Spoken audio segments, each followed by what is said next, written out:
Welcome to the Salmon Runs YouTube. Enjoy the video. You already have one Gmail account. Use that to create unlimited addresses by adding plus tags to your username.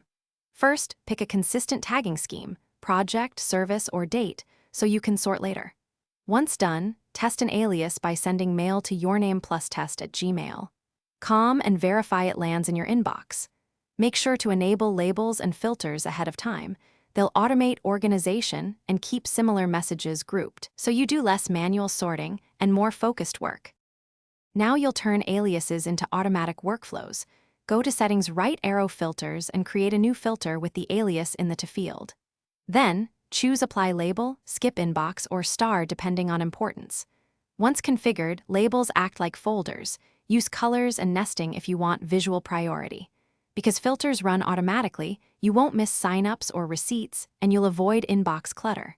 If a service sends critical messages, make a second filter to forward or mark as important so you always see it. Finish by adopting aliases for every sign-up or newsletter, and treat the label counts as your dashboard. You'll save time by searching one account rather than switching multiple logins. Make sure two-step verification and a recovery email are active. That protects your single account that now holds many identities. If messages don't appear, first check spam and filter rules. Sometimes a filter incorrectly archives mail.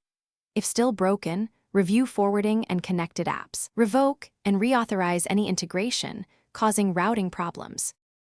Thanks for watching. Consider subscribing if we helped you.